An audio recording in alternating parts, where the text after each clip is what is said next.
Snow fell silently over the quiet town of Pine Hollow, blanketing the streets in white. Twinkling lights hung from every house, and the scent of cinnamon and pine filled the air. Families laughed and children played, their voices echoing through the crisp night. But beneath the festive cheer, a shadow moved. Something ancient and relentless stirred in the forest just beyond the town. Legend whispered through generations spoke of Saint Nicholas, not the jolly gift-bringer known today, but a dark spirit born from old European tales. They said he appeared every Christmas under a full moon, punishing those who strayed from kindness and killing those who dared cross him. At first, people dismissed the stories as myths, the kind grandparents told to scare children. But Pine Hollow was about to learn that some legends are born from truths darker than any bedtime tale. Tonight, the moon hung full and heavy in the sky, its silver light casting long shadows across the snow. The air felt colder than usual, and an uneasy stillness settled over the town. Somewhere in the distance, a bell tolled, not the warm, welcoming chime of the town square, but a hollow, eerie sound that seemed to echo from the woods themselves.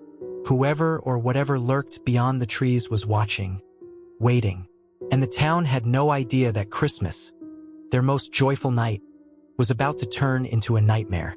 Long before Pine Hollow existed, across the cold forests of Europe, there were tales of a saint unlike any other. Unlike the cheerful figure who delivered gifts, this saint punished the wicked. Stories told of villagers who had been cruel, greedy, or cruel to children, and how the saint would come for them during the long winter nights. He was no jolly old man in a red suit. He was a spirit of judgment, cloaked in shadow, with eyes that burned like embers and a laugh that chilled the soul. Over centuries, these tales crossed oceans, carried by travelers and settlers, until they reached small towns like Pine Hollow. The legend adapted, blending with local myths, until what remained was a dark warning. Each Christmas, when the full moon rose, St. Nicholas's spirit would awaken. Those who ignored the old ways, who lost sight of kindness, would not escape his gaze. Some journals spoke of families who vanished without trace, snow-covered streets littered with strange footprints, and towns forever marked by fear. Tonight, the townspeople unknowingly repeated the patterns of the past. Traditions were ignored, kindness was fleeting, and selfishness crept quietly into homes. The saint, bound to the cycles of the full moon and the human heart, had sensed it. And as the wind whispered through Pine Hollow, carrying the chill of centuries, the spirit began to stir, preparing to step out of myth and into the real world. The first signs were subtle, almost easy to dismiss. A child awoke to find a snowman in the yard, perfectly formed, but with eyes that seemed too alive. Bells jingled in empty rooms, and shadows shifted where none should exist. People whispered of strange footprints in freshly fallen snow, too large, too deep, leading nowhere and returning as if the ground itself rejected them. Even the town pets acted strange, growling at corners of rooms where nothing appeared to be. Neighbors reported hearing laughter drifting from the forest, soft at first, then sharp and cruel, like it belonged to someone enjoying their fear. Windows frosted over from the inside, leaving icy patterns that seemed almost like symbols or warnings. Doors that had been locked hours earlier were found open, as if inviting someone or something inside. The air carried a bite harsher than winter's usual chill, and every candle flickered as if reacting to an unseen presence. Yet most dismissed these events, blaming weather, fatigue, or imagination. But a few couldn't shake the creeping dread that settled over their hearts. Something had arrived in Pine Hollow, something tied to old stories long forgotten.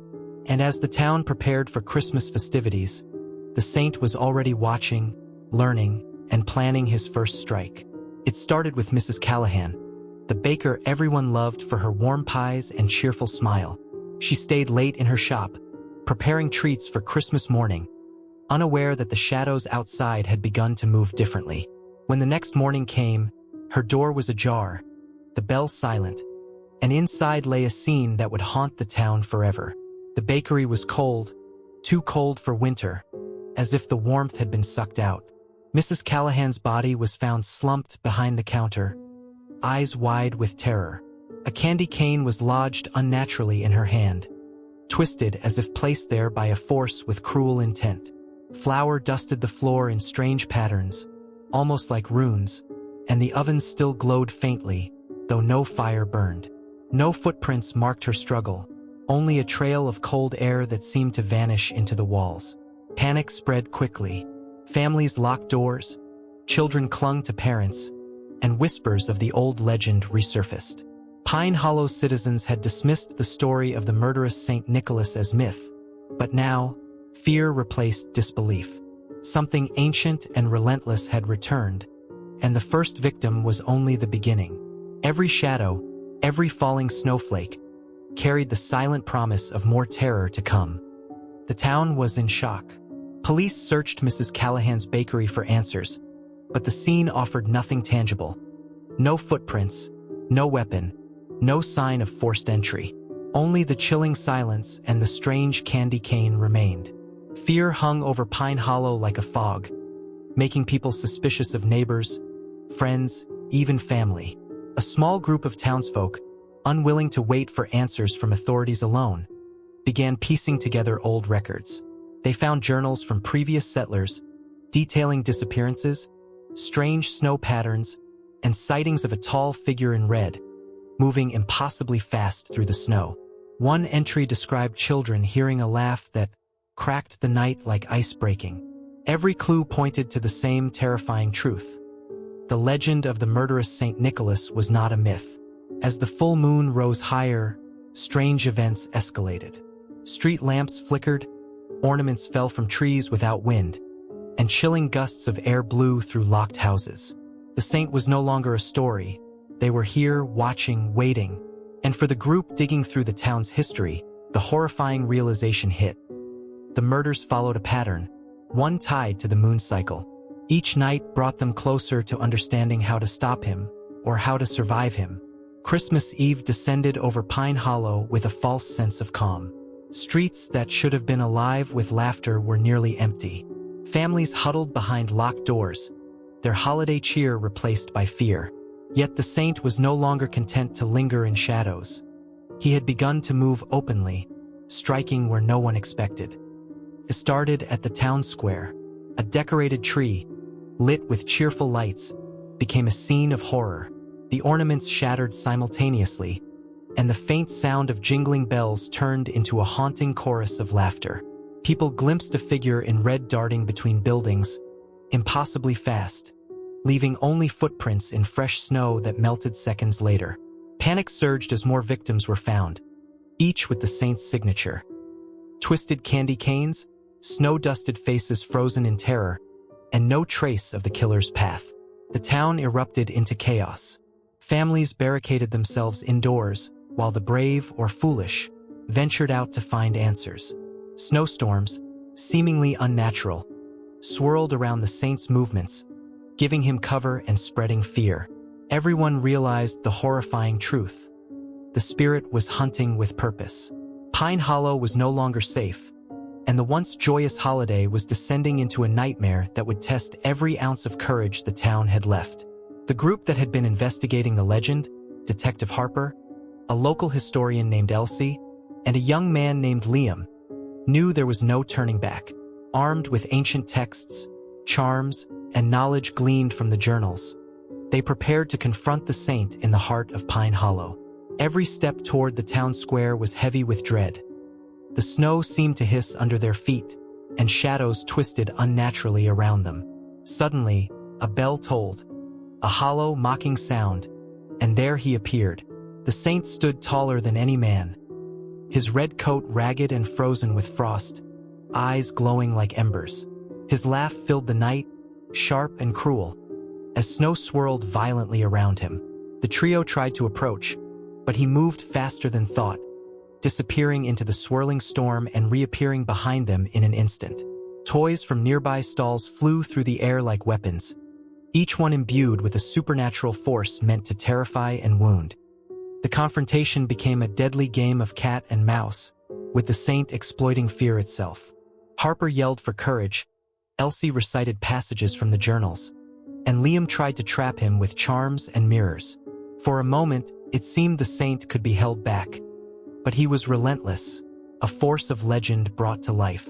The night sky roared above them as snow and shadows danced, and every heartbeat carried the tension of a life-or-death struggle. The battle ended as the first light of Christmas morning crept over Pine Hollow. The saint was gone, or so it seemed. Snow fell silently over the town, covering the chaos and the traces of fear. Streets were empty, homes were locked, and the surviving townsfolk gathered, shaken but alive. They thought the nightmare was over, but in the quiet, subtle signs whispered otherwise. A single candy cane lay in the town square, twisted unnaturally and untouched by snow. Shadows flickered where none should exist. Bells rang faintly in the distance, carrying a hollow, mocking tone. Detective Harper noticed fresh footprints in the snow, disappearing into the woods, larger than any humans. Elsie's journal fell open to a new passage, one they had never seen. The saint never dies. He waits. He comes again when the moon is full, and the hearts of men grow cold. Pine Hollow was safe for now, but the legend had not ended. Somewhere in the forest, behind a veil of mist and moonlight, the murderous saint watched, patient and eternal. And the town knew deep down that every Christmas, as the snow fell and the bells rang, he would return, waiting, judging, and hunting. The snow fell heavier than anyone expected, blanketing the mountains in an endless white silence. A group of friends laughed, bundled in scarves and coats, unaware that something waited in the shadows. The storm made the world feel small, isolated, and eerie. Through the swirling flakes, a faint outline appeared. A cabin, half buried in snow, its walls covered in strange, twisting symbols that seemed almost alive. None of the friends remembered seeing it on the map, and yet it stood there, dark and silent, like it had been waiting for them. A cold wind swept through the trees, carrying a faint, ragged breath that didn't belong to any living creature. Something about the cabin was wrong, but curiosity, that dangerous spark, pushed them forward. The closer they got, the more oppressive the air felt, thick with a silence that wasn't peaceful. It was watching. Every step into the snow made a crunching sound that echoed too loudly, as if announcing their arrival to whatever still lingered inside. The friends huddled together, trying to shake off the cold, their laughter fading under the weight of the storm. There was Alex, the adventurous one, always the first to suggest exploring. Mia, cautious but curious, noticing things others missed. Jordan, the joker, trying to lighten the tension. And Lily, quiet and thoughtful, sensing unease before anyone else. Each step toward the cabin seemed to magnify their fears, yet none wanted to admit it. They joked about ghost stories, about haunted cabins in the woods, but the words felt hollow against the heavy silence surrounding them. Snowflakes clung to their eyelashes, and every gust of wind sounded like a whisper just out of reach. The symbols on the cabin's walls seemed to shimmer faintly in the storm, forming patterns that made their stomachs twist with unease. Even as they approached, each friend felt a prickling at the back of their neck, a warning their minds refused to heed. Something was waiting inside, something patient, and it had already noticed them. The snowstorm, once a backdrop for fun, now seemed like a trap, corralling them toward a place they shouldn't enter. But curiosity edged every heartbeat, pushing them closer to the unknown. The cabin loomed larger as they reached it, its dark silhouette cutting sharply against the endless white. The symbols carved into the wooden walls were more twisted up close, jagged lines and circular patterns that seemed to pulse when stared at too long. The door hung slightly open, creaking as it swayed in the wind, revealing nothing but darkness within. Frost-covered windows distorted the interior, making it impossible to tell what lay inside. But a faint, uneven rhythm echoed, like a slow, deliberate breathing. The friends exchanged uneasy glances. The snow around the cabin was strangely trampled, as if someone or something had walked there recently, leaving footprints that vanished abruptly at the edge of the porch. A sudden gust blew through the trees, carrying a low, almost human sigh, sending shivers down their spines. Despite the warning signs, a mix of curiosity and disbelief urged them forward. They hesitated at the threshold, feeling the weight of the cold and silence pressing in, sensing that stepping inside would change everything. Outside, the storm held. Inside, something waited, patient, unseen, and alive. The moment they stepped inside, the air turned bitterly cold, far colder than outside, as if the cabin breathed its own winter. Their footsteps crunched on broken floorboards, the sound swallowed almost immediately by the oppressive silence. Shadows clung to corners, shifting when no one moved, and faint scratches echoed from the walls, like nails dragging slowly across wood. Objects, an old chair, a shattered lamp, seemed slightly out of place each time they looked away, small movements that made their hearts pound. A faint, almost imperceptible whisper brushed against their ears, so soft that no one could tell if it was real or imagined. The symbols on the walls glowed faintly in the dim light, forming patterns that made their stomachs churn, as if warning them to turn back. Each friend felt it differently. Alex a thrill of danger, Mia a rising panic, Jordan a creeping dread he couldn't joke away, Lily a certainty that they were not alone. Something watched from the shadows, patient and silent, waiting for the moment fear would weaken them, waiting for one wrong move. The cabin, abandoned yet alive, had claimed its first whispers of attention. They moved deeper into the cabin, each step heavier than the last, as if the floor itself resisted their presence. Dust floated in the faint shafts of light that cut through cracked windows, swirling around objects that shouldn't have been there. Old toys, shattered mugs, and a journal with pages yellowed by time. The symbols on the walls grew more intricate, almost crawling across the wood, forming shapes that made their eyes sting.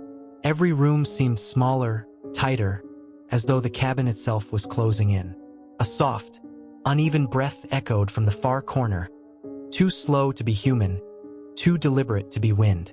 Shadows flickered where none should exist, moving independently, forming shapes that almost resembled faces.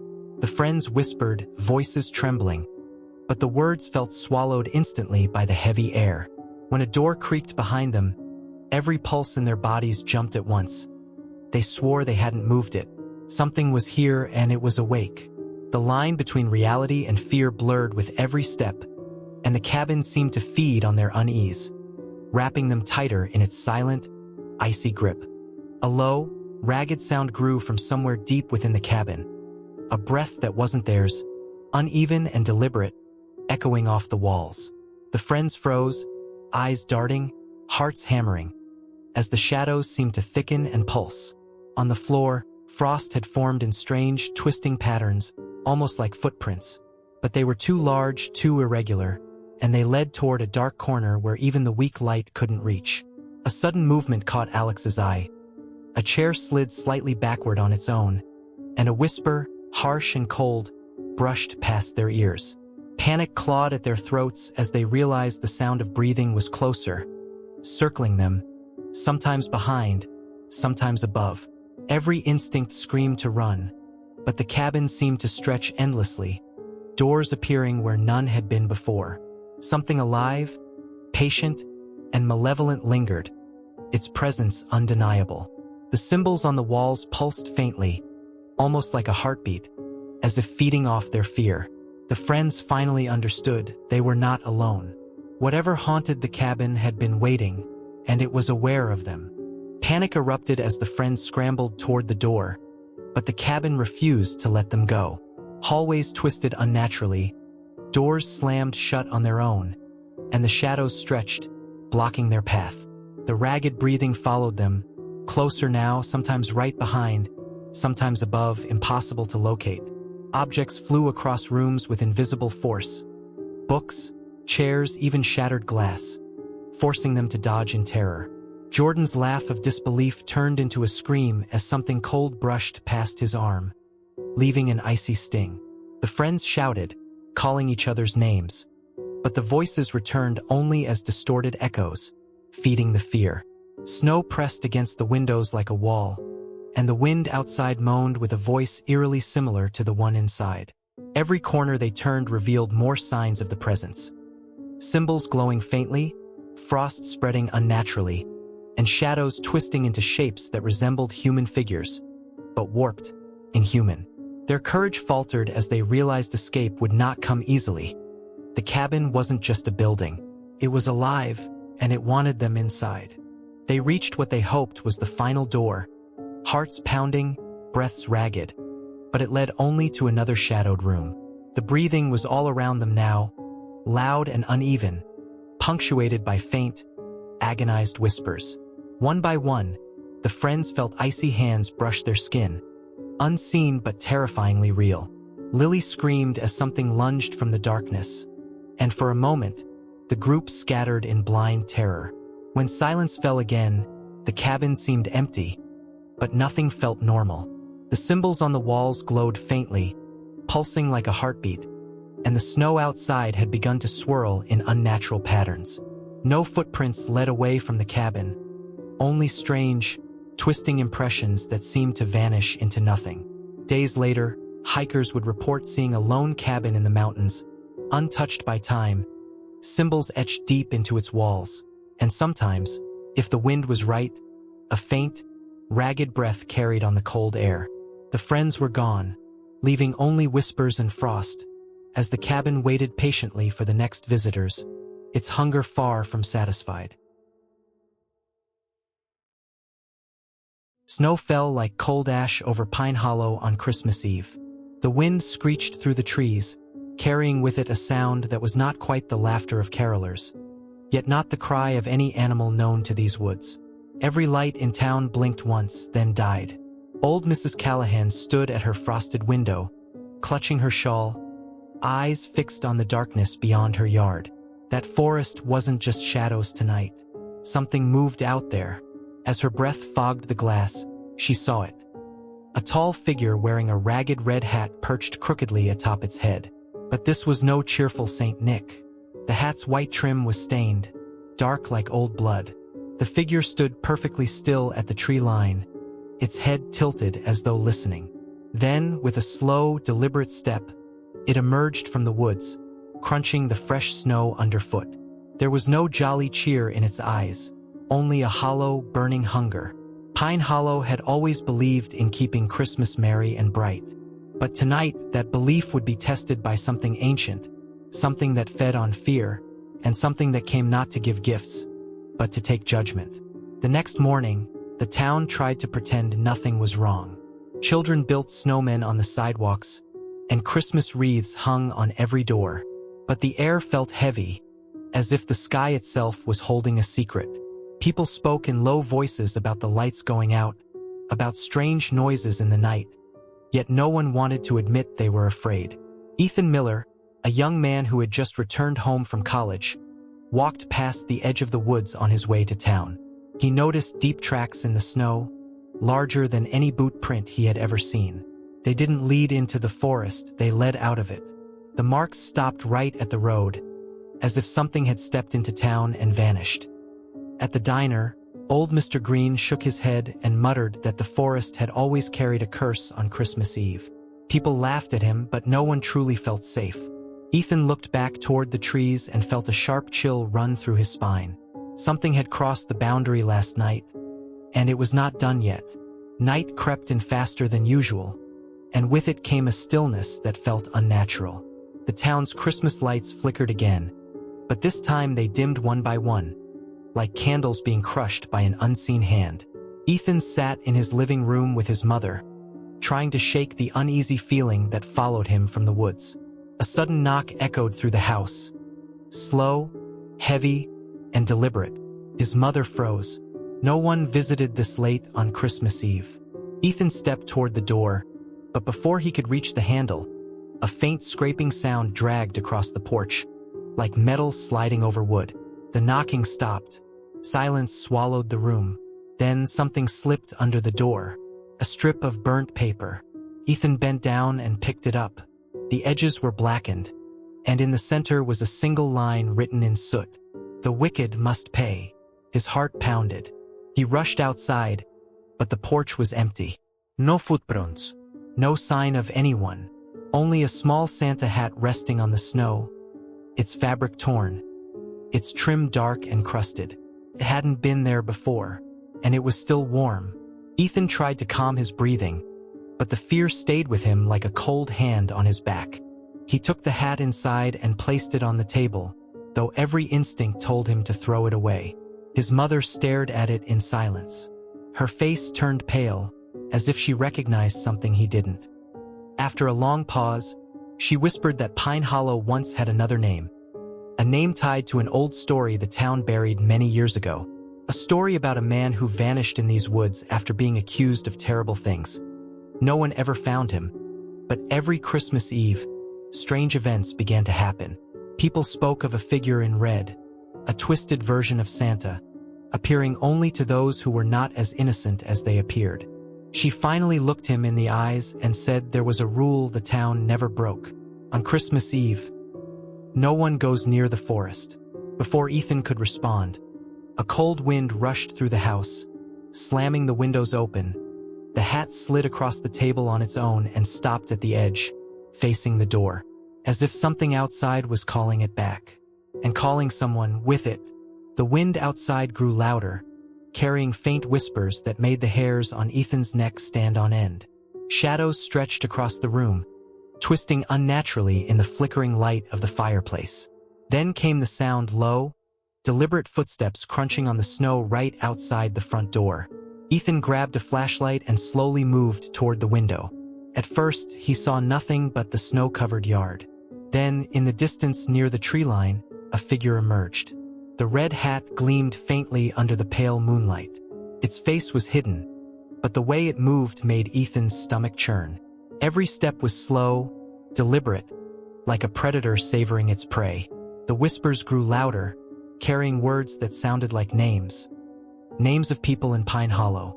Ethan recognized one, his own. Panic surged through him. He knew then this was no ordinary intruder. This was the legend his mother had whispered about, alive and hunting, drawn to those who had hidden sins. Suddenly, the figure paused, lifted its head, and Ethan felt its gaze pierce the glass. It wasn't just watching, it was choosing. Ethan's heart pounded as the figure slowly stepped closer, its boots leaving deep, uneven impressions in the fresh snow. He stumbled back from the window, realizing he couldn't outrun whatever this was. The whispers outside swelled into a harsh, guttural laughter that seemed to come from every direction at once. He grabbed his mother's hand, pulling her toward the basement. But before they could reach safety, the front door creaked open on its own, a black shadow stretching across the floor. The Santa hat from earlier tumbled from the table and landed at the figure's feet outside, as if it had summoned it. Through the dim light, Ethan could finally see the face, or what should have been a face. It was a hollow void, dark and endless, yet somehow aware, watching him. Its arms were long, clawed, and reaching for the house, reaching for him. Every instinct screamed to run, but the fear was paralyzing. Then, a voice, cold and grating, slithered through the room. "The wicked shall pay, tonight." Ethan realized the entity wasn't random. It knew who deserved punishment, and if it had chosen him, there would be no escaping the night. The house shook as if the wind itself had grown teeth. Ethan and his mother huddled in the basement, the shadows from the broken windows stretching like dark fingers across the walls. The laughter from outside had become a roar, and the front door splintered inward with a force that sent shards of wood flying. Ethan's mother grabbed a candle, holding it high, but the light barely pierced the darkness. Then he saw it, the figure standing in the doorway, taller than before, its red hat dripping something dark that sizzled on the wooden floor. The void where its face should have been pulsed, and like a living black hole hungry for fear. The entity began moving through the house, each step leaving charred footprints. Ethan's mind raced. He remembered the old stories. The only way to survive was to face it, to acknowledge any hidden sins, to confront the darkness within oneself. Shaking, he stepped forward, voice trembling. We've done wrong, but we're trying to change." The figure paused. Its claws hovered above him, and for a moment, the world seemed to hold its breath. Then, with a deafening scream that shook the walls, it released its wrath on the empty spaces around them. Objects shattered, Snow and frost exploded through the windows, but it spared them. The house fell silent. Outside, the snow settled, and the figure disappeared into the night, leaving only the hat behind, now clean, but forever ominous. Dawn broke over Pine Hollow, painting the snow in soft gold and pink. The town stirred, unaware of the terror that had passed through the night, and Ethan and his mother stepped outside, exhausted, their breaths puffing clouds into the crisp morning air. The house was intact, though shattered ornaments and scorched footprints remained as silent testimony to the nightmare. The Santa hat lay on the porch, pristine, almost innocent. Ethan bent down and picked it up, a shiver crawling down his spine. The whispers from the night were gone, but the memory lingered, like frost in the soul. They thought it was over. Across town, in homes that had never seen the entity, small signs began to appear. Soot marks on windowsills, ornaments slightly moved, faint whispers in the halls. Pine Hollow had survived, but the legend had not. Satan Claus still watched, waiting for the next Christmas Eve, for the next wicked heart to punish. And in the forest, shadows shifted. The red hat perched atop a branch as if keeping vigil. The town would celebrate Christmas, laugh, and exchange gifts, never truly knowing that one day, the entity would return, and mercy was never part of its plan. The snow fell quietly, but somewhere in its silence, a laugh echoed low, hollow, and chilling.